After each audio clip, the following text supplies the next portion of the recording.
तो आज हम ये सिक्योरिटी वाला पढ़ेंगे जो पेपर 2 पार्ट बी का है।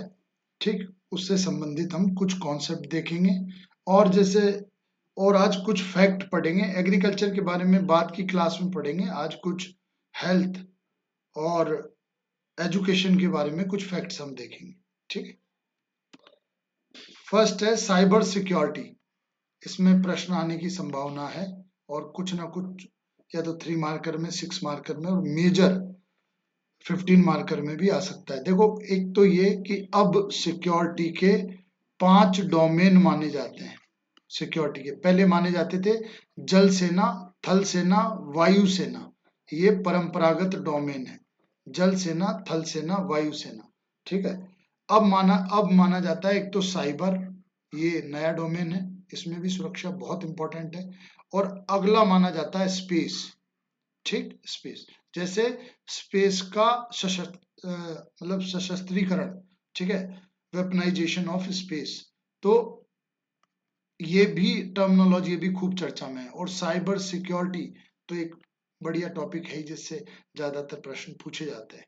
ठीक, तो ये दोनों पे एक तो ये हम ये डायमेंशन याद रखेंगे कि 5 सेक्टर है। अगला क्या होता है साइबर सिक्योरिटी? तो सिक्योरिंग ऑफ साइबर स्पेस, जो साइबर क्षेत्र है उसकी सुरक्षा। सिंपल सा, साइबर सिक्योरिटी साइबर क्षेत्र की सुरक्षा। अब आता है सुरक्षा से क्या तात्पर्य, इसमें दो है, सुरक्षा से क्या तात्पर्य, और तीसरा आता है साइबर स्पेस से क्या तात्पर्य, दूसरा आता है। तो पहले देखते हैं साइबर स्पेस से क्या तात्पर्य। ठीक है, साइबर स्पेस हमारी डिवाइस, जो भी इंटरनेट या नेटवर्क से जुड़ी हुई डिवाइस है वो।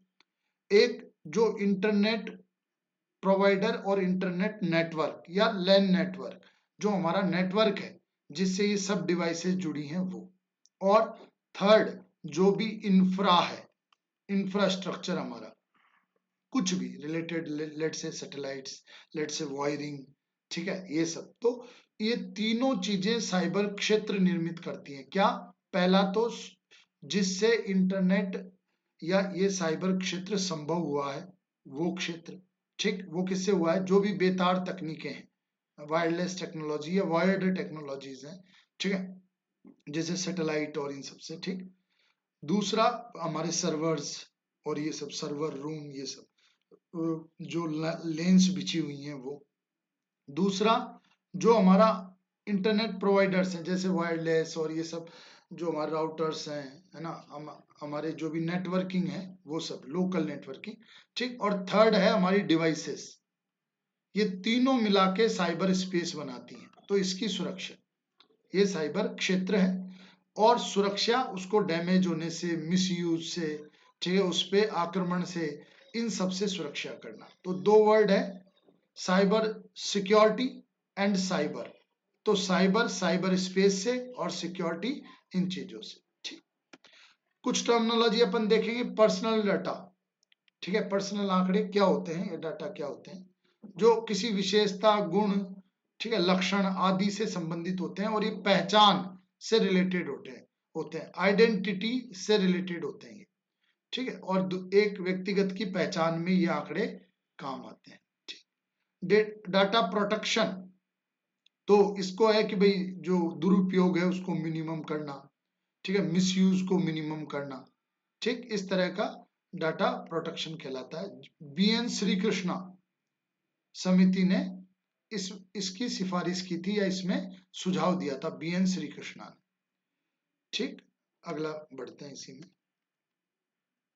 फिर है नीड फॉर साइबर सिक्योरिटी, कि क्या नीड है साइबर सिक्योरिटी की। पहला, गवर्नमेंट डिजिटलाइजेशन को पुश कर रही है बहुत ज्यादा, जैसे आधार, माई gov, government e market, digi locker, Bharat net, ई नाम।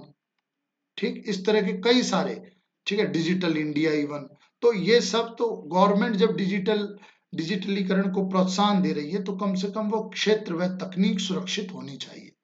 ठीक, दूसरा startups digitally push. India third largest hub है स्टार्टअप्स का, टेक्नोलॉजी ड्रिवन स्टार्टअप्स का। ठीक है, जैसे टेक्नोलॉजी ड्रिवन, जैसे एजुकेशन में कई टेक्नोलॉजी रिलेटेड, फिर जैसे एआई से रिलेटेड, फिर जैसे और कोई अन्य टेक्नोलॉजी से रिलेटेड। तो इसका थर्ड लार्जेस्ट हब है वर्ल्ड में, है ना, और लगभग इतने बिलियन डॉलर का मार्केट ये पहुंच जाएगा। इट मींस कि स्टार्टअप्स को बूस्ट करने के लिए, उन्हें अच्छा एनवायरनमेंट, अच्छी सुविधाएं प्रदान करने के लिए, एक सिक्योर एनवायरनमेंट प्रदान करने के लिए।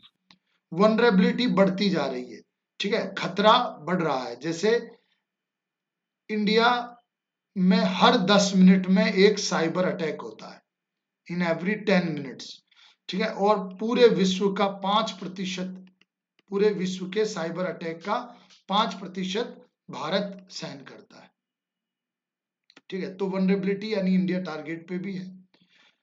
इकोनॉमिक लॉस को रोकने के लिए, जैसे वानाक्राई, ठीक है, ये सब कई सारे वायरस या जो साइबर अटैक हुए, उन्होंने बहुत ज्यादा आर्थिक नुकसान किया।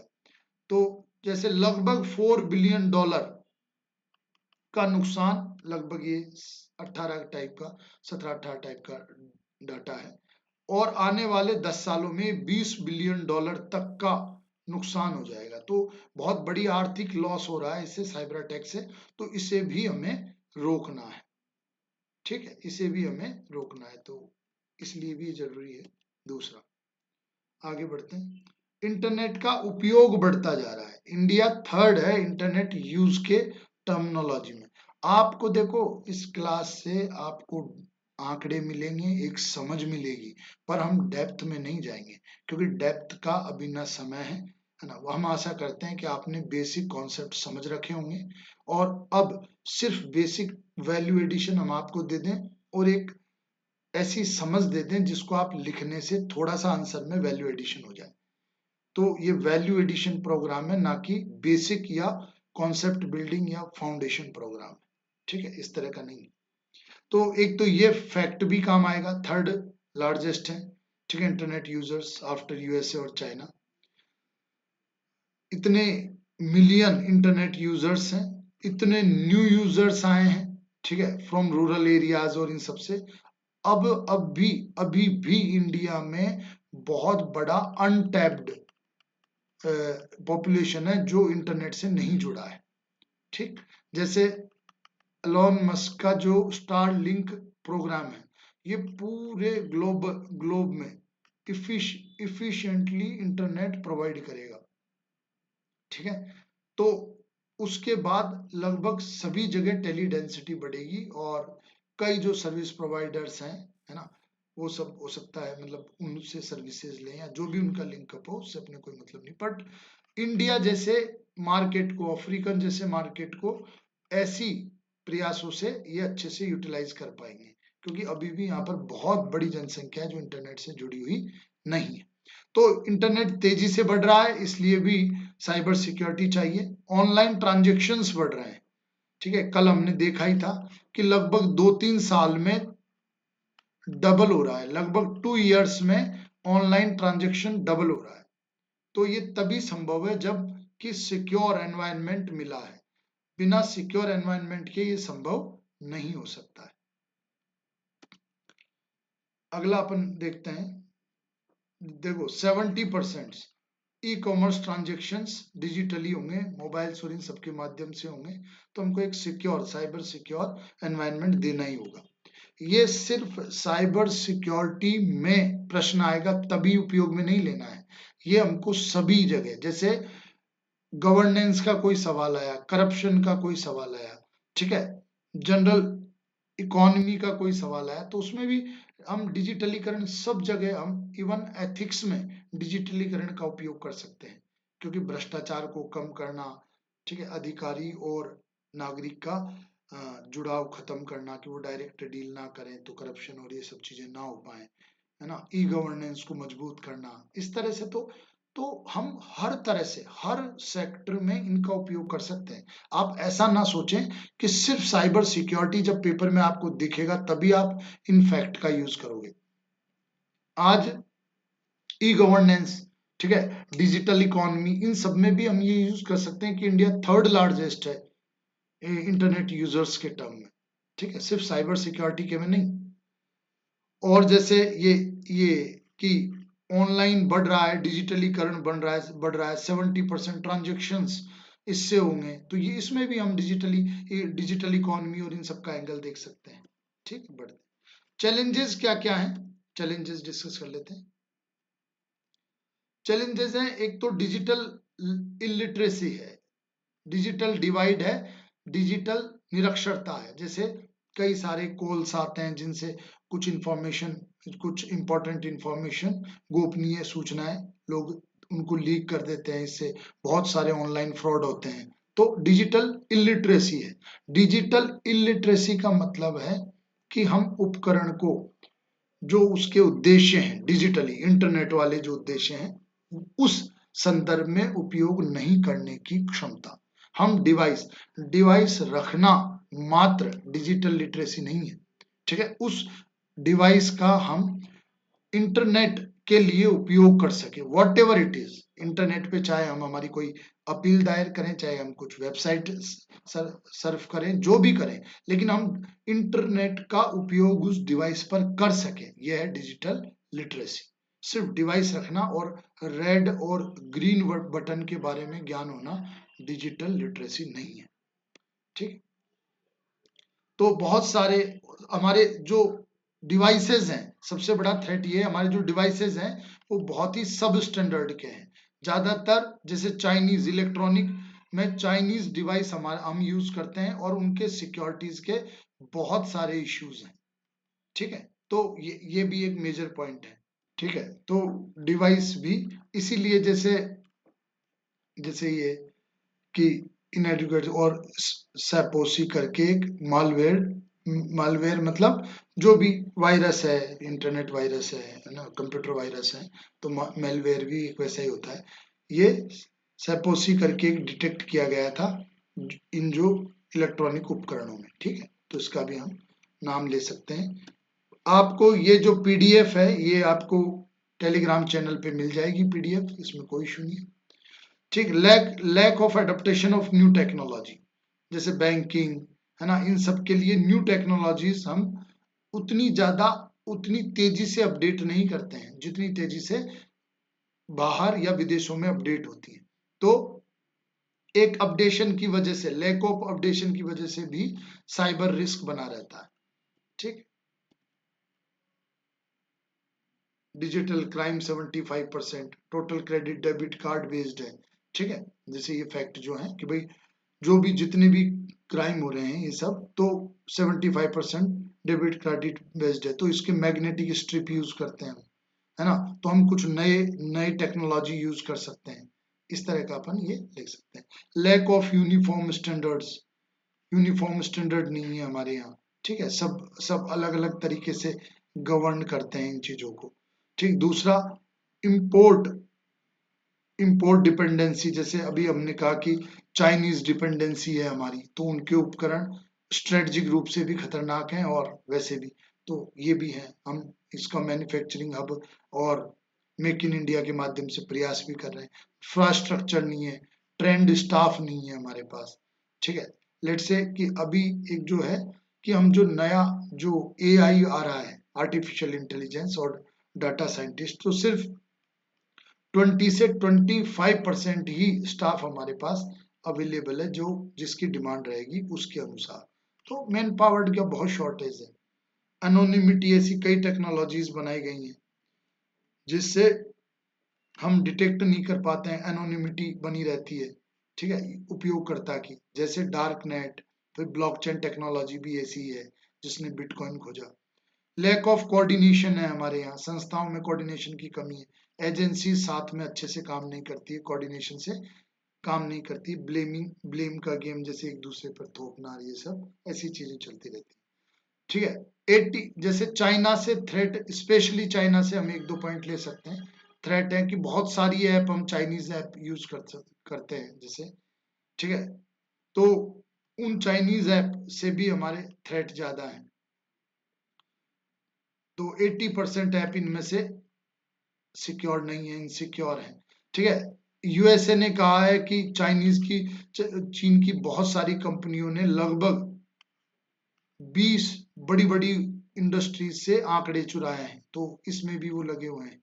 ठीक है। फिर हमारे कुडानकुलम प्लांट पर भी मालवेयर मिले हैं। ठीक है, तो जो हमारे आंकड़े चुराने का प्रयास कर रहा था, जो भी हमारे आंकड़े थे वो चुराने का प्रयास कर रहा था। ऐसे पहले ही एक स्टक्सनेट करके भी एक हुआ था ईरान में, स्टक्सनेट।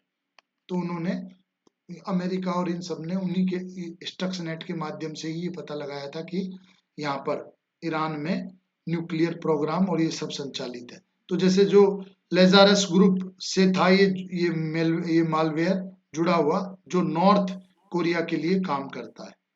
तो इस तरह का भी चीजें देखने सामने आई है, जो जो हमारे क्रिटिकल इंफ्रास्ट्रक्चर्स हैं, जैसे जैसे न्यूक्लियर रिएक्टर्स है ना, न्यूक्लियर प्लांट्स, तो वहां पर भी ऐसी चीजें देखने को मिली है। तो ये बहुत ही ज्यादा इशू वाली बात है।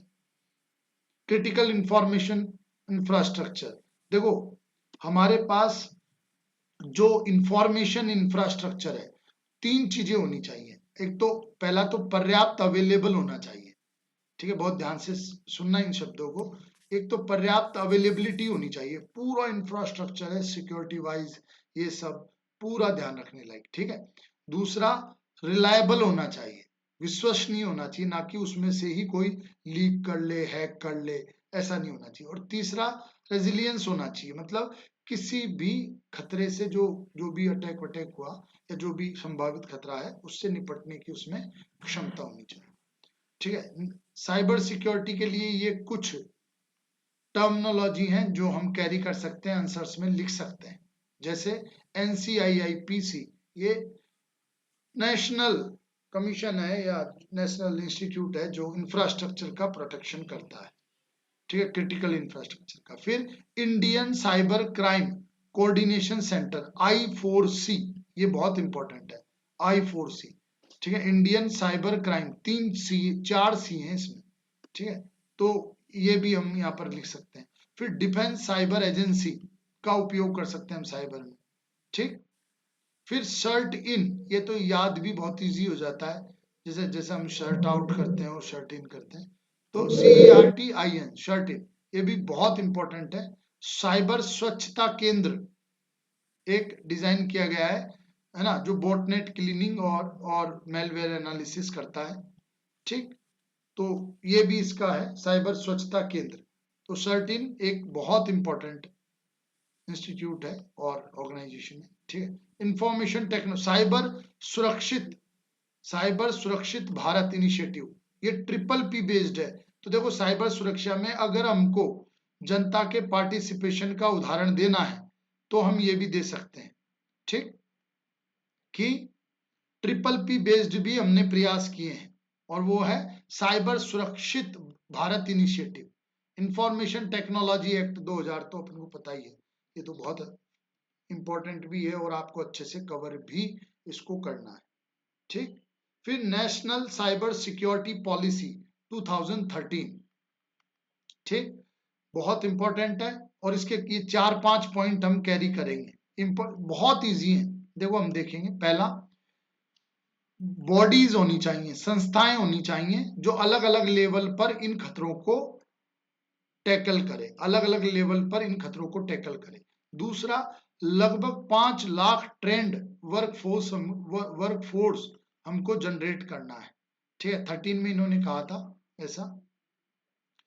हम अगर साइबर सिक्योर एनवायरनमेंट दे पाएंगे, साइबर सिक्योर एनवायरनमेंट दे पाएंगे, तो इसका फिस्कल बेनिफिट भी बहुत ज्यादा मिलेगा। टेस्टिंग लैब्स हमको बनानी चाहिए, ठीक है, जिसमें हम टेस्ट कर पाए कि ये मैलवेयर या कोई सॉफ्टवेयर का इफिशिएंसी, ये सब। साइबर इकोसिस्टम कंट्री में बनना चाहिए, जो एक सुरक्षित, मतलब कई स्तरीय साइबर सिक्योर इकोसिस्टम बनना चाहिए, जो कोई कई स्तरीय होनी चाहिए, जिसको बहुत मुश्किल से भेदा जा सके। इंडिजीनियस टेक्नोलॉजी जनरेट करनी चाहिए, डेवलप करनी चाहिए, ताकि वो उन पे जो आयातित टेक्नोलॉजी में जो रिस्क है वो रिस्क ना रहे। तो ये 4-5 पॉइंट है जो हम साइबर सिक्योरिटी पॉलिसी के हैं, जो हम जरूर देखेंगे इनको। ठीक है, और कैरी करेंगे बिल्कुल। इसमें जो बताया गया है, जो पॉइंट कवर किए गए हैं, उनको आपको सबको कैरी करना है। ठीक है। ग्लोबल मेजर्स क्या क्या है, साइबर डिप्लोमेसी, ये भी बहुत इंपॉर्टेंट है। कि हम यूएस, जैसे इंडिया और यूएस ने साइबर सुरक्षा पे सहयोग करने के लिए आगे आए हैं और एक फ्रेमवर्क कार्यक्रम तैयार किया है। ग्लोबल कॉन्फ्रेंस और साइबर स्पेस, ये वर्ल्ड इकोनॉमिक फोरम के माध्यम से है शायद ये, ठीक है। तो एक फोरम जनरेट की गई है। तो साइबर डिप्लोमेसी आप बिल्कुल कैरी करेंगे और बिल्कुल लिखेंगे cyber diplomacy. Global centre for cyber security, ये भी स्टैब्लिश किया गया है, जो R&D करेगा, अन्य देशों को सहयोग करेगा, है ना। और एक डिजिटल पीस कैंपेन चलाया गया है माइक्रोसॉफ्ट, है ना, के नेतृत्व में। तो इसमें भी ये साइबर थ्रेट और इन सबको कम करने का और साइबर क्षेत्र, डिजिटल जो क्षेत्र है उसको पीसफुल तरीके से उपयोग करने पर बल दिया गया है। वे फॉरवर्ड क्या है? आप कोऑर्डिनेशन को बढ़ाएं, ठीक है, पहला है आप कोऑर्डिनेशन को बढ़ाएं। दूसरा है डिटरेंस क्रिएट करें, दो तरह का, डिफेंसिव और ऑफेंसिव। ऑफेंसिव खुद से क्रिएट, देखते रहें, खुद के कुछ डिजाइन करके सॉफ्टवेयर्स, वायरस और ये सब डिजाइन करके कि कोई थ्रेट तो संभावित नहीं है या कोई प्लान तो वैसा नहीं कर रहा। और डिफेंसिव कि वो ब्रेक ना कर पाए अपने इकोसिस्टम को, इस तरह से। इंश्योरेंस फ्रेमवर्क अच्छे से डेवलप होना चाहिए। इंश्योरेंस फ्रेमवर्क जब डेवलप होता है ना, तो क्या होता है, जैसे एक साइबर इंश्योरेंस कंपनी है कोई, उसने फ्रेमवर्क डेवलप किया, तो वो बहुत बड़ा निवेश करती है और सभी लेटेस्ट टेक्नोलॉजी, है ना, और सभी जो आधुनिक अवसंरचना है, आधुनिक तरीके हैं साइबर सिक्योरिटी के, वो सबको इम्प्लीमेंट करती है। तो इससे एक संपूर्ण इकोसिस्टम बन जाता है, ठीक है। और ऐसे क्या है, टुकड़ों टुकड़ों में जब और लोग इम्प्लीमेंट करते हैं, जब अलग अलग कंपनी अपनी अपनी सिक्योरिटी का ध्यान रखती है, साइबर सिक्योरिटी और ये सब, तो उसमें संभावना ज्यादा रहती है, उसमें खर्चा भी ज्यादा आता है, एक्सपेंडिचर भी ज्यादा होता है, प्लस टेक्नोलॉजी का अपग्रेडेशन भी नहीं हो पाता उसमें, ठीक। प्रमोट इन्वेस्टमेंट को बढ़ाना चाहिए ताकि अच्छी अच्छी टेक्नोलॉजीज हो, रिसर्च हो। IT एक्ट को अमेंड करना चाहिए, ठीक है। इसमें क्या है, इसमें अभी भी फाइनेंशियल फ्रॉड, इसको क्यों IT एक्ट 2008 को क्यों अमेंड करना चाहिए, क्योंकि अभी भी इसमें फाइनेंशियल जो फ्रॉड है, जो वित्तीय अपराध है, वो बेलेबल ऑफेंस है, वो गैर जमानती नहीं है अभी भी, जबकि ये गंभीर है, इसको गैर जमानती करना चाहिए। तो मेजर्स को और स्ट्रिक्ट करने चाहिए। स्किल डेवलपमेंट पे बल देना चाहिए, जैसे लगभग 2025 तक साइबर सिक्योरिटी ही और या इसका जो क्षेत्र है वही व्यवस्था लगभग 10 लाख के आसपास जॉब्स जनरेट करेगी। तो इसमें हमको रोजगार या कुशल युवक, कुशल श्रमिक विकसित करने चाहिए। नेशनल, बहुत इंपॉर्टेंट कॉन्सेप्ट है, नेशनल साइबर रजिस्ट्री, जैसे MPPSC में कराते हैं ना वो, कि भाई आप एम्प्लॉयमेंट क्रमांक दीजिए आपका, ठीक है, आप कहाँ रजिस्टर्ड हैं, ये सब। तो ऐसी रिपोजिटरी होनी चाहिए IT प्रोफेशनल की, मतलब एक तरह से सूची होनी चाहिए कि ये प्रोफेशनल्स अवेलेबल हैं और इन प्रोफेशनल्स में ये स्किल्स हैं, ये क्षमताएं हैं, ठीक है। तो इस तरह की एक नियम, एक रजिस्टर मेंटेन होना चाहिए, अगर सामान्य तरीके से हम समझे तो। सिक्योरिटी ऑडिट होना चाहिए बार बार, ताकि पता चले कोई भी गवर्नमेंट वेबसाइट, कोई भी गवर्नमेंट ऐप, कोई भी कार्यक्रम अगर होस्ट हो रहा है तो उससे पहले उसका ऑडिट होना चाहिए। इंटरनेशनल कॉपरेशन बढ़ना चाहिए, जैसे बुडापेस्ट कन्वेंशन है इससे रिलेटेड, लेकिन इंडिया अभी भी उसका सदस्य नहीं है, ठीक है। तो इंटरनेशनल कॉरपोरेशन को बढ़ावा दिया जाना चाहिए, ठीक है। हम यूज कैसे करेंगे, हम use simple cyber security use करेंगे। कुछ जो आंकड़े बताए हैं आपको, वो आंकड़े हम उपयोग करेंगे, रोजगार में हम उपयोग करेंगे कि भाई इतना इतना, हम ज्यादा डेप्थ में नहीं जाएंगे, लेकिन कम से कम ये ऐसी चीजें हम लिखने का प्रयास करेंगे। डिजिटल पीस, ठीक है, माइक्रोसॉफ्ट और इनके माध्यम से। फिर साइबर स्वच्छता केंद्र जो PPP के माध्यम से है, और फिर साइबर डिप्लोमेसी। तो ऐसे कुछ कुछ शब्द हम यूज जरूर करेंगे, ठीक है। फिर पॉलिसी लिखेंगे हम जहां भी जरूरत पड़ी, ठीक है। शर्टिनम बिल्कुल जरूर लिखना चाहिए, कुडान कुलम का एग्जाम्पल हमको जरूर कैरी करना चाहिए, ठीक है। तो इस तरह के एग्जाम्पल हमको लिखने चाहिए। और ऊपर अपन देख लेते हैं, डेफिनेशन आपको आनी चाहिए। ये सब जो पॉइंट है ये नॉर्मल पॉइंट है, आप भी इनको उपयोग कर सकते हो। आप बोल सकते हो कि जब भाई जो फाइनेंशियली फ्रॉड है वो 75% क्रेडिट डेबिट कार्ड से रिलेटेड है, क्योंकि जो मैग्नेटिक स्ट्रिप यूज होती है वो क्लोन बन जाता है उसका आराम से, तो क्यों ना और अच्छी टेक्नोलॉजी उपयोग करें। ठीक है, तो इस तरह का आपको उपयोग करना चाहिए। ठीक, बढ़ते हैं। एआई के बारे में थोड़ा सा है कि एआई का भी नेशनल सिक्योरिटी से रिलेटेड थोड़ा सा है बस। क्या, एक तो हम पढ़ाना चाहते थे आपको नटराजन समिति। ठीक है, कि भाई नटराजन चंद्रशेखर शेखरन समिति आप याद रखें कि एआई और सिक्योरिटी, एआई से जो सिक्योरिटी थ्रेट उत्पन्न होंगे उनसे रिलेटेड है। चेंजिंग नेचर, एआई से क्या हुआ है, नेचर चेंज हुआ है सिक्योरिटी एनवायरनमेंट का। ठीक है, जो सिक्योरिटी हमारा डोमेन है उसमें उसका नेचर चेंज हो गया है। ठीक है, डुअल नेचर है एआई का, सभी टेक्नोलॉजी का डुअल नेचर है।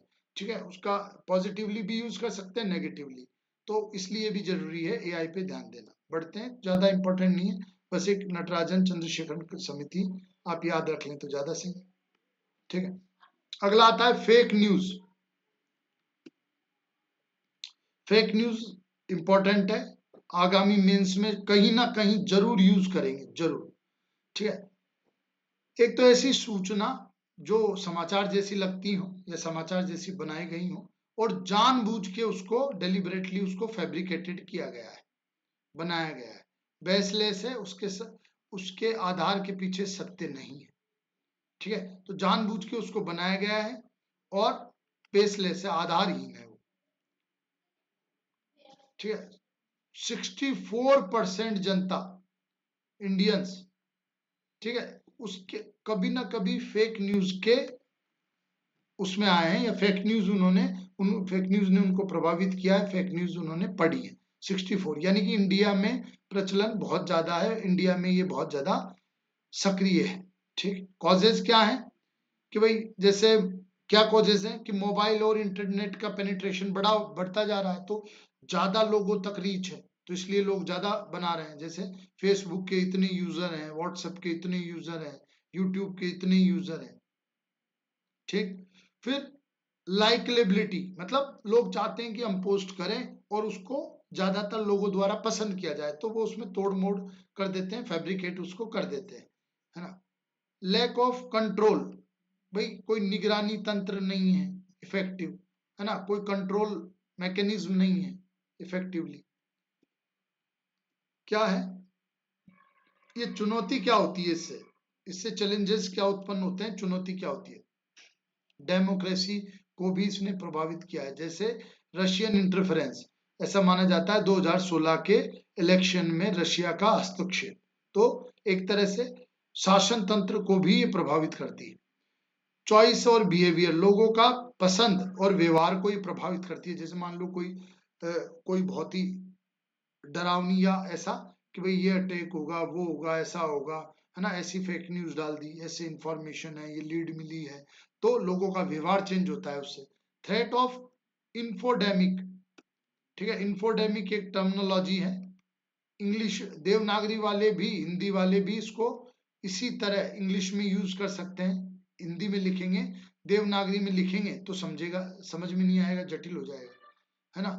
फिर क्या है कि इंफोडेमिक क्या होता है, मतलब क्या है इंफोडेमिक का, इतनी सारी न्यूज है डिजिटल प्लेटफॉर्म पे, इतनी सारी कि ओवरबर्डन है उसका, और ये हम डिसाइड ही नहीं कर पाते कि कौन सी सत्य है और कौन सी सत्य नहीं है। ठीक है, तो एक बाढ़ आई हुई है सूचनाओं की, मैसेजेस की, इंफॉर्मेशंस की, तो इंफोडेमिक, थ्रेट ऑफ इंफोडेमिक, तो इसमें फेक न्यूज के चलने की बहुत ज्यादा संभावना रहती है। ठीक है, कि फेक न्यूज इसमें चल जाती है, कंट्रोल में पकड़ में नहीं आती। कई सारे क्राइम्स को इसने बढ़ावा दिया है, जैसे ठीक है, नफरत बढ़ाई है, एक समुदाय किसी समुदाय विशेष के प्रति कुछ गलत इंफॉर्मेशन जारी कर दी, गलत सूचना जारी कर दी, तो इससे नफरत बढ़ती है, लोगों में विश्वास बढ़ता है, इस तरह का अपन यूज कर सकते हैं। मॉब लिंचिंग और इन सब वायलेंस और इन सब संदर्भ में मेजर्स क्या क्या लिए हैं, इसको जरूर आप इंपॉर्टेंट देखना। आईपीसी 1860 का सेक्शन है 505 ए। अब ठीक है, मैं भी नहीं मानता कि आप सेक्शन 505 एक याद रखेंगे, लेकिन कम से कम आप आईपीसी 1860 जरूर लिखें, आईपीसी जरूर लिखें कि आईपीसी में प्रावधान है इसके प्रति। इंफॉर्मेशन एक्ट का सेक्शन 66D इसमें भी प्रावधान है, तो ये आप जरूर लिखें। डिजास्टर मैनेजमेंट एक्ट, जैसे अभी कोविड की सिचुएशन में, ठीक है, मीडिया बहुत तेजी से अपडेट्स, है ना, और सूचनाएं जारी कर रही थी, या सोशल मीडिया पे बहुत सारे वीडियो आ रहे थे कि कोई व्यक्ति जो कहीं और की घटना थी, है ना, वो रोड पे मतलब मर रहा था तड़प तड़प के, तो कि देखो ये कोविड पेशेंट है ना, ये तड़प तड़प के मर रहा है, कोई उठा नहीं रहे, इतना ज्यादा संक्रमण है, इतनी ज्यादा भयानक मौत होती है, ये सब इस तरह के। तो ऐसा तो सुप्रीम कोर्ट ने कहा, सुप्रीम कोर्ट ने भी इस पे स्टेटमेंट दिया था, media should refer to and publish the official version of development regarding corona virus, कि जो सरकार ने जो ऑफिशियली जारी किया है, जो WHO और इन सब ने, जो ऑथेंटिक संस्थाएं उन्होंने जो जारी किया है, उसको आप मीडिया प्रसारित करें, ठीक है, ना ना कि मतलब कुछ ही बना के या किसी भी सोर्स से मीडिया सूचना ले, ऑथेंटिक सोर्स से ही मीडिया सूचना ले।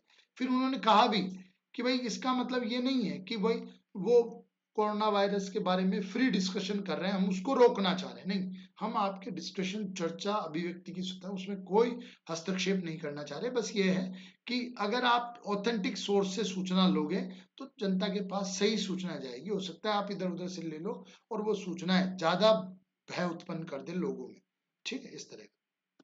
फिर इनोवेटिव इनिशिएटिव्स हैं, फेक न्यूज क्लासेस, जैसे केरल में फेक न्यूज क्लासेस और ये सब ऑर्गेनाइज की गई हैं गवर्नमेंट स्कूल्स में, तो इससे बिल्कुल बच्चों को पता चलता है, इसके बारे में जागरूकता बढ़ती है, ठीक, तो ताकि वो गलत सूचना को स्पॉट कर पाते हैं, पकड़ पाते हैं। आस्किंग क्वेश्चंस, ठीक है, हम प्रश्न पूछ सकते हैं कि भाई इस सूचना का स्रोत क्या है, आपने किस आधार पर ऐसा कहा है, ठीक, तो ये अपन कर सकते हैं। तो ये हमारा फेक न्यूज के बारे में हुआ। फेक न्यूज एक इंपॉर्टेंट कॉन्सेप्ट है, अपन ने देख लिया क्या है, क्या थी, और कौन कौन से मेजर्स काम आते हैं। तो ये इंपॉर्टेंट चीजें अपन ने देखी, एक बार अपन रिवाइज कर लेते हैं, क्या क्या हम काम में लेंगे और कौन कौन सा लेके ही चलेंगे। इसकी परिभाषा लेके ही चलेंगे, ठीक है, परिभाषा बिल्कुल हमको पता होना चाहिए, ठीक है। दूसरा, क्या कितने इंडियंस, है ना, क्या इसके आंकड़े हैं वो हमको पता होना चाहिए, और माइक्रोसॉफ्ट ने ही ये कहा है। फिर कॉजेज क्या है इसके, तो ये भी इंपॉर्टेंट है, क्योंकि कई बार आ जाए तो एक दो पॉइंट हम लिखने में दिक्कत है, पर ऐसा टर्मिनोलॉजी, इन्फोडेमिक, ऐसी टर्मिनोलॉजी भी हमको यूज करनी है। और ये एग्जाम्पल भी याद रखना है, रशियन वाला, ठीक है, कि रशियन इंटरफेरेंस, तो ये बताता है कि इंटरनेट या सोशल मीडिया कितना पावरफुल होता जा रहा है। इन्फोडेमिक टर्मिनोलॉजी भी आपको कैरी करना है, ठीक है। सुप्रीम कोर्ट का स्टेटमेंट बिल्कुल कैरी करना है, ठीक है, बिल्कुल। केरल का बिल्कुल इसको भी लेके चलना है, केरल वाला एग्जाम्पल है। अब ये केरल वाला एग्जाम्पल है, जैसे इन्होंने फेक न्यूज के लिए ऐसी क्लासेस की, अब तो हम मध्य प्रदेश के प्रश्नों में हम डिजिटल क्लासेस बोल सकते हैं, कि डिजिटल या फाइनेंशियल लिटरेसी, है ना, वित्तीय साक्षरता के बारे में हम बोल सकते हैं। तो हम इन चीजों को पकड़ के ऐसे ऐसे एग्जाम्पल दे सकते हैं कि भाई डिजिटल डिवाइड को कम करें मध्य प्रदेश में, तो सरकारी स्कूलों में डिजिटल क्लासें मतलब डिजिटल लिटरेसी क्लासें या डिजिटल अवेयरनेस क्लासें चलाई जा सकें, ठीक है। तो इस तरह का, फिर कुछ स्वास्थ्य के बारे में, पोषण के बारे में ऐसी क्लास है, तो हम ये यूज कर सकते हैं, ठीक, कि स्वच्छता के बारे में, जो स्वच्छता मिशन, तो अगर कहीं पर कोई क्लीननेस में दिक्कत आ रही है, तो वहां की स्कूल्स में एक लेक्चर, सप्ताह में 2-3 लेक्चर हो जाए, क्योंकि बच्चे बहुत बड़ा फोर्स हैं, बच्चे बहुत बड़ा एक फोर्स क्रिएट करते हैं, और वो हर घर में सूचना का एक माध्यम है, कि टीचर, स्कूल्स, प्रशासन और पुस्तकों में जो मैसेज हैं वो हम बच्चों के माध्यम से वहां पर पहुंचा सकते हैं, ठीक। तो इस तरह का तो ये बहुत बड़ा माध्यम है, और हमको इससे क्या होगा, 2-3 चीजें होंगी, कि बच्चा तो खुद बच्चा तो अवेयर होगा ही होगा, उसकी तो जागरूकता बढ़ेगी ही बढ़ेगी, पर इससे परिवार में भी जागरूकता बढ़ेगी, ठीक है। तो इस तरह से हमको ये सब जो चीजें हैं वो इम्प्लीमेंट करनी चाहिए, और आंसर्स में लिखनी चाहिए, और इनको देख के कुछ और चीजें भी सोचनी चाहिए, ठीक है, जो अपन खुद से बना के लिख पाए, ठीक। इस क्लास का यही उद्देश्य भी है। अगला है हमारा बॉर्डर सिक्योरिटी एंड मैनेजमेंट। बहुत जल्दी जल्दी इसको देखेंगे, इसलिए देखेंगे कि अभी जैसे जो जो इश्यूज क्रिएट हुए थे चाइना बॉर्डर पर और जो अन्य इश्यूज हैं हर जगह, तो हो सकता है कुछ पूछ ले इस तरह से। बॉर्डर से बीएसएफ बांग्लादेश और पाकिस्तान बॉर्डर की सिक्योरिटी का काम है। आईटीबीपी चाइना बॉर्डर का है। एसएसबी नेपाल और भूटान बॉर्डर का है। और आसाम राइफल म्यांमार बॉर्डर का सिक्योरिटी का इनका दायित्व है। इश्यूज क्या है हमारे? हमारे इश्यूज हैं कि पोरस बॉर्डर है हमारी, ठीक है, बहुत जटिल ज्योग्राफी है वहां पर, तो इसलिए एकदम सील उसको नहीं कर सकते, एकदम इंश्योर नहीं कर सकते कि कोई भी आ ना जा सके। बहुत डेजर्ट है, दलदल है, माउंटेन है, मैदान मैदान है, ठीक है, तो इस तरह से पोरोसिटी रोक नहीं सकते हम, ठीक है। दूसरा, बहुत ज्यादा वहां पर जैसे एक्टिविटीज चल रही हैं, कंटेस्टेड है, ठीक है। कैसे? जैसे कई सारे इंसर्जेंट ग्रुप्स हैं जो म्यांमार बॉर्डर पर लोकेटेड है ना, वहां पर जो बफर जोन है 36 किलोमीटर का दोनों तरफ, ठीक है, तो वहां पर वो फ्रिक्वेंटली मूव करते हैं। फिर एनक्लेव और एडवर्स पोजीशन इन बांग्लादेश, मतलब ऐसे पॉलिटिकल बाउंड्रीज बने हुए हैं जो कुछ बाउंड अपनी सीमा के इधर भी हैं और हमारे भी कुछ क्षेत्र उनकी सीमा के उधर हैं। हालांकि बहुत सारे बांग्लादेश समझौते में, सीमा समझौते में सॉल्व कर लिए गए, पर अब भी ऐसा नहीं है कि एकदम जीरो टॉलरेंस के साथ इसकी सिक्योरिटी की जा सके।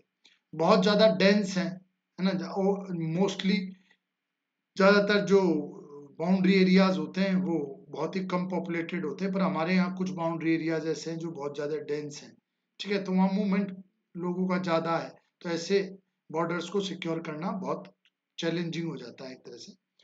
रोल ऑफ टेक्नोलॉजी बॉर्डर में बहुत इंपॉर्टेंट है, क्योंकि अभी तक हम ह्यूमन सर्विलांस पर ही निर्भर हैं और ह्यूमन सर्विलांस पर एरर का चांस बहुत ज्यादा होता है, ठीक है। फाइनली तो सर्विलांस बाय ह्यूमन ही होगा, बट टेक्नोलॉजी उसमें बहुत बढ़िया रोल प्ले कर सकती है, ठीक है, तो टेक्नोलॉजी इंपॉर्टेंट है सर्विलांस में। इनफिल्ट्रेशन को चेक कर सकती है, जो घुसपैठ है उसको चेक कर सकती है, ठीक है। क्रॉस बॉर्डर ट्रेड जैसे पीओके और इन सब में क्रॉस बॉर्डर बार्टर सिस्टम चलता है, तो यहाँ पर एक टेक्नोलॉजी के माध्यम से एक सही तरीके से ट्रेड किया जा सकता है, ताकि जैसे ब्लॉकचेन टेक्नोलॉजी में करेंसी का आदान प्रदान हो सकता है। इस तरह से काफी सुझाव है। फिर मधुकर गुप्ता कमेटी गठित हुई थी सीमा सुरक्षा संबंधित, है ना, और इन्होंने कहा था कि भाई फेंसिंग की जाए बॉर्डर की। तो मोटिव हमारा सिर्फ इतना है, मधुकर गुप्ता कमेटी का कोई डिटेल पढ़ाने का या आपको बताने का नहीं है, सिर्फ इतना कि आप आपके आंसर में इस कमेटी का नाम ले सको, ठीक।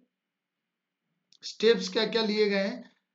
विवादों का समाधान करने का प्रयास है, डिस्प्यूट रिजोल्यूशन सिस्टम है, ठीक है। डाइवर्जन ऑफ सिक्योरिटी फोर्सेस है, डाइवर्सिफाई किया गया है उनको।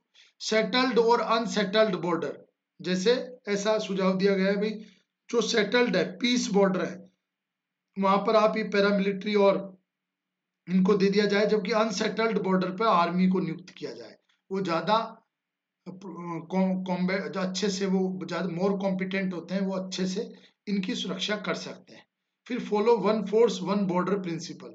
अभी क्या होता है कि एक ही बॉर्डर की सुरक्षा कई समय समय पर अलग अलग फोर्सेस को दे दी जाती है, तो जो भी लीक होता है, जो भी भूल चूक होती है, वो एक दूसरे पर ब्लेम हो जाता है, जबकि आप एक को दीजिए, वही रणनीति बनाएगी और वही अच्छे से उसका सिक्योरिटी करेगी, ठीक है, तो इस तरह का भी एक सुझाव है। फिर बॉर्डर एरिया में इंफ्रास्ट्रक्चर डेवलप कीजिए, है ना, शेकेटकर कमेटी ने ये सुझाव दिया था, तो ये समिति का भी हम नाम लिख सकते हैं, ठीक है। जैसे जो हमारे पड़ोसी हैं, है ना, उन्होंने बहुत अच्छी इंफ्रास्ट्रक्चर क्रिएट किए, वो बहुत जल्दी टेक्टिकल, स्ट्रेटेजिक और ऑपरेशनल मूवमेंट वहां पर कर सकते हैं।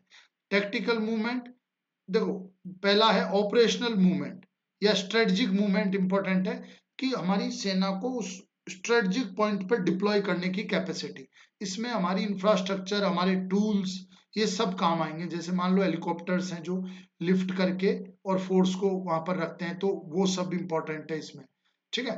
तो स्ट्रेटेजिक मूवमेंट ये इंपॉर्टेंट है, रणनीति, कि भाई उस पे जाके, जैसे कारगिल वार में जो दुश्मन था वो उसकी स्ट्रेटेजिक लोकेशन थी, वो स्ट्रेटेजिक पॉइंट पर बैठा हुआ था, तो उसको एडवांटेज था। तो हमारे पास भी ऐसा क्षमता होनी चाहिए। टैक्टिकल मूवमेंट होता है अंडर फायर, जब फायर ही चल रहा है तभी मूवमेंट करने की क्षमता, तो ये क्षमता हमारी बढ़ानी चाहिए। ऑपरेशनल मूवमेंट है ना, सामग्री और सेना को ऑपरेशन के दौरान भी एक बहुत ही जो इंपॉर्टेंट पॉइंट है उस तक मूव कराने की क्षमता, ठीक है। तो ये इस तरह के, तो ये कई सारे उसमें डिटेल्स में आते हैं। तो अगर हम ये शब्द यूज कर लें तो हमारा आंसर ज्यादा ऑथेंटिक सा लगने लगता है, ऑथेंटिक सा होने लगता है। हमको इन इन शब्दों को, इन टर्मिनोलॉजी को डेप्थ में समझने की जरूरत नहीं है, ठीक है। हम सतही समझें और इन शब्दों का हमारा सिर्फ मकसद है कि हम इनको आंसर में उपयोग कर पाए। कैग की भी रिपोर्ट है 2017 की कि बहुत ही कम दर से इंफ्रास्ट्रक्चर डेवलपमेंट हो रहा है सीमा पर। 73 रोड्स अलॉटेड किए गए थे बनाने को, जिसमें से केवल 22 ही बने हैं, है ना। और ऐसा ही काम रेलवे ट्रैक्स में भी हुआ है। स्ट्रेटजिक रेलवे लाइंस जो बहुत इंपॉर्टेंट आएगी ऐसे समय में, तो ठीक है, उस रेलवे ट्रैक के डेवलपमेंट में भी सेम कोताही या ढिलाई बरती गई है, ये कैग ने 2017 में कहा है, ठीक है। फिर कई सारे मैनेजमेंट हैं, ठीक है। फिर जैसे ये इंपॉर्टेंट है, ये एग्जांपल देखो कि इंडिया ने जापान के साथ वो किया है, समझौता किया है इंफ्रास्ट्रक्चर डेवलप करने का। कहाँ पर? नॉर्थ ईस्ट में, ठीक है। पठानकोट टेररिस्ट अटैक, तो इसमें इसके बाद हमने CIBMS comprehensive integrated border management system, ठीक है, इसको अपनाया है पठानकोट अटैक के बाद, ठीक है। तो इसमें विस्तृत हम प्रबंधन करेंगे सब कोऑर्डिनेशन करते हुए।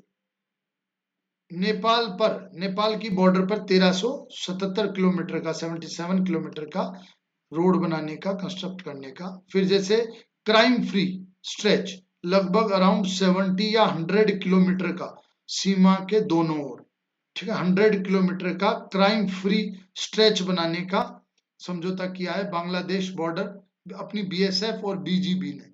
बांग्लादेश बॉर्डर गार्ड बांग्लादेश, तो बांग्लादेश के बॉर्डर गार्ड ने और हमारी BSF ने ये किया है, ठीक है। ये बॉर्डर के बारे में है। जैसे देखो इसमें एक इंपॉर्टेंट चीज आप नोटिस कर लेना, देखो पाकिस्तान की भी कंटिन्यू है, नेपाल की भी कंटिन्यू, चाइना का है जो ब्रेक होता है बॉर्डर, और दो एक्सट्रीम्स छोर पर बॉर्डर मिलता है।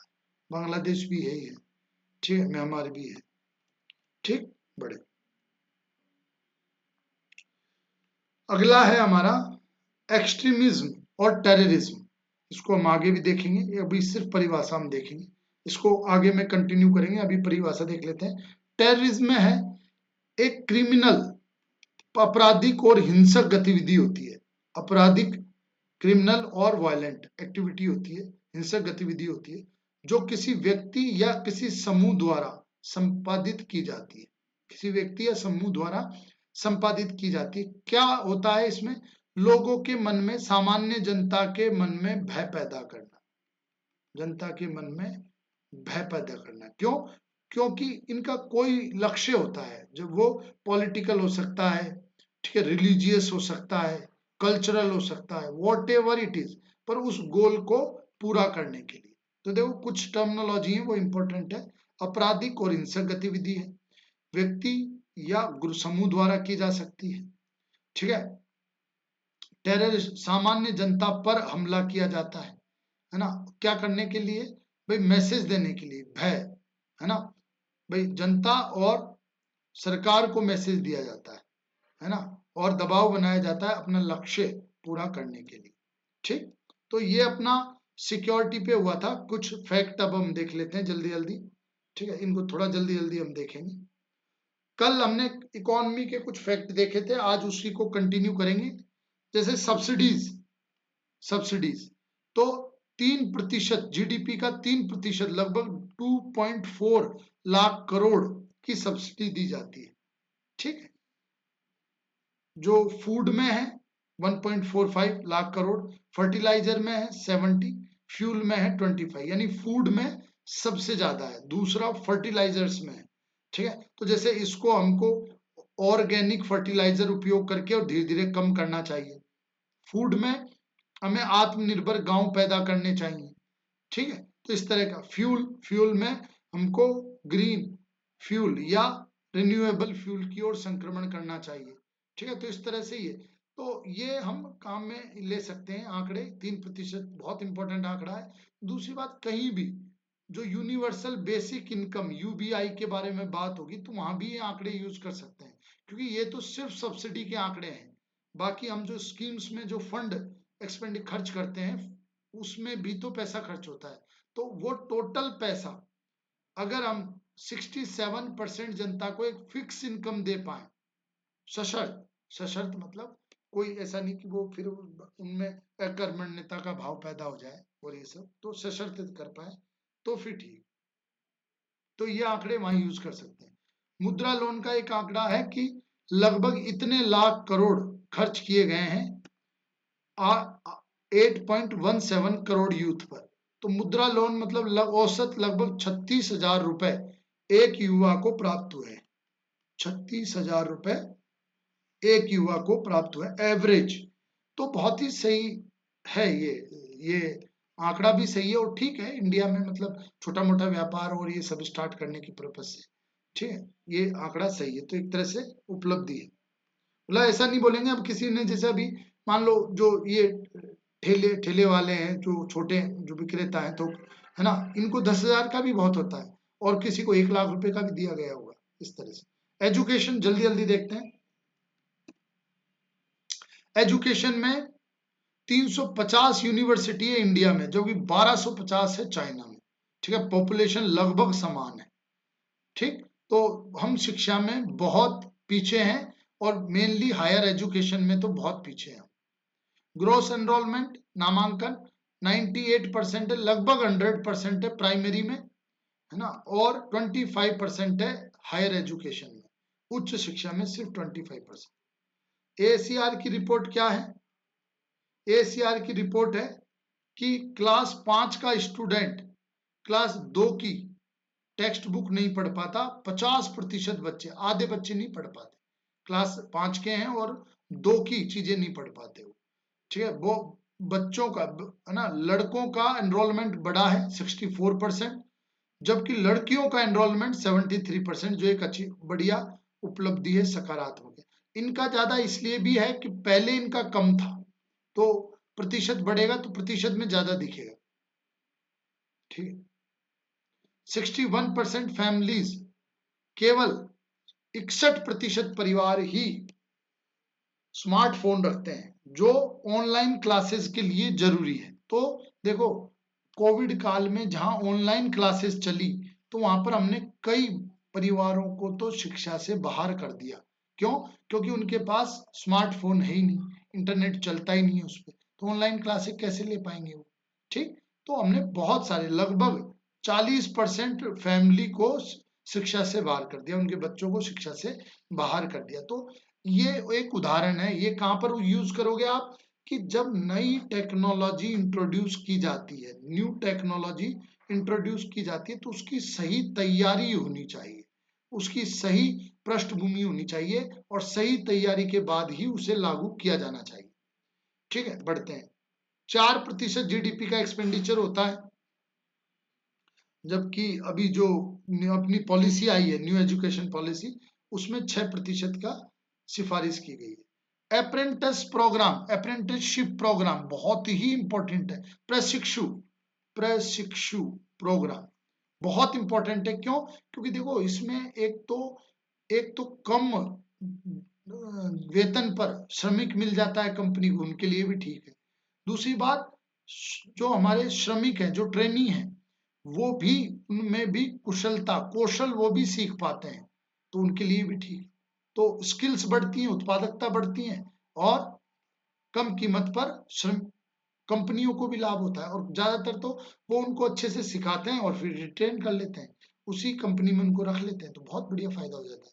अस्मिता एक पोर्टल डाटाबेस बनाया गया है ऑनलाइन, जो ऑनलाइन इंफॉर्मेशन कैरी कर रहा है कि क्या अटेंडेंस है, क्या लर्निंग आउटकम्स हैं, कि मतलब क्या बच्चों ने सीखा है, mid day meal services, infrastructure facilities, इन सब के बारे में ये आंकड़े रखता है। तो अस्मिता आंकड़े डेटा कलेक्शन और इंफॉर्मेशन के लिए इंपॉर्टेंट, आप इसको जरूर लिखें। एजुकेशन पॉलिसी 1968 ने भी 6% जीडीपी के लिए कहा, बाद की कोठारी कमीशन ने भी कहा, बाद में भी कहा, लेकिन अभी तक भी 4% ही खर्च हो रहा है बस। ठीक, और सबसे पास में हम पहुंचे थे 2001 में, जब हमने लगभग 4.5% खर्च किया था, 4.4 2001। तो यानी कि हम बहुत पीछे हैं जो टारगेटेड है उससे, लगभग 4%, 3% के आसपास, है ना। ये इंपॉर्टेंट है। ज्ञान global initiative of academic network, इससे मतलब विदेशी यूनिवर्सिटीज को जोड़ने का प्रयास है भारत में, ताकि एक अच्छी गुणवत्ता का वातावरण बने, अच्छे शिक्षक बने, अच्छा कैंपस डेवलपमेंट हो। HEFA higher education finance agency, ये इंस्टीट्यूट्स को फाइनेंस करेगा ताकि वो अपनी अवसंरचनात्मक क्षमता बढ़ा पाए, अपनी ऑपरेशनल कैपेसिटीज वो बढ़ा पाए। राष्ट्रीय उच्चतर शिक्षा अभियान, उच्चतर शिक्षा में सुधार हेतु। ठीक है, देखो बहुत इंपॉर्टेंट आंकड़ा है कि लगभग 1 लाख स्कूल केवल एक टीचर के द्वारा चलाए जा रहे हैं भारत में। मतलब 1 लाख विद्यालय ऐसे हैं जिसमें सिर्फ एक टीचर है। ठीक है, अब क्या ही एजुकेशन करेगा, वही खोलेगा, वही उसको मतलब सफाई कर्मचारियों को मेंटेन करेगा, वही मिड डे मील, वही अटेंडेंस, वही 1 से लेके 5 तक कक्षाओं को पढ़ा देगा। तो इस तरह का पेड होगा, है ना, ये इस तरह का पेड होगा जैसे अपन लोग पहले पढ़े, और यहीं 5 क्लासें चलेंगी, इधर उधर चमका चमकू के पढ़ा लेगा बेचारा। ठीक है, तो इस तरह से तो क्या ही आउटकम हम एक्सपेक्ट कर रहे हैं फिर इस तरह से। ठीक, तो बहुत ही इंपॉर्टेंट फैक्ट है हाउसिंग सर्वे कौन, और उसके साथ ही पढ़ाना तो वो ठीक, लेकिन उसको अलग और काम दिए जाते हैं। क्या, हाउसिंग सर्वे करो, economic survey, census duty, voter identity card बनाना, card duty, mid day meal manage करना। तो ज्यादातर तो आरटीई, राइट टू एजुकेशन 2009 लागू होने के बाद शिक्षक और ये सब मिड डे मील पे ही ध्यान देते हैं ज्यादा। क्यों? क्योंकि फैल तो होना नहीं है बच्चों को 1 से लेके 8 तक, तो मिड डे मील पर ही सुबह से फोकस करते हैं। बहुत कम एवरेज है छात्रों का और टीचर्स का, 28:1, है ना, और कहीं कहीं 101 भी हो जाता है, जो कि बहुत ही इंपॉर्टेंट है। मतलब दयनीय स्थिति है कि भाई क्या ही सिखा पाएंगे। कुछ निश्चित लोगों पर एक मिनिमम नंबर ऑफ शिक्षक तो होने चाहिए ताकि वह उन्हें टीच कर पाए।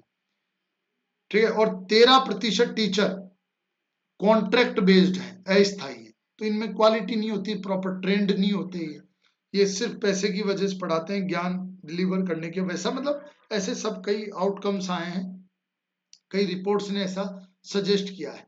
ठीक है, इनकी क्वालिफिकेशन इनफ नहीं होती, तो ये अच्छे से ट्रेंड नहीं कर पाते, बच्चे को समझ नहीं पाते, ये लॉन्ग टर्म नहीं देखते, ठीक है, रिजल्ट्स नहीं देखते, है ना। और जैसे जो 90% जो टीचर ट्रेनिंग इंस्टीट्यूट है जहाँ बीएड वगैरह कोर्स चलते हैं, ठीक है, तो वो प्राइवेट संस्थाओं, प्राइवेट द्वारा चलाए जाते हैं जहाँ क्वालिटी का बहुत बड़ा इश्यू है।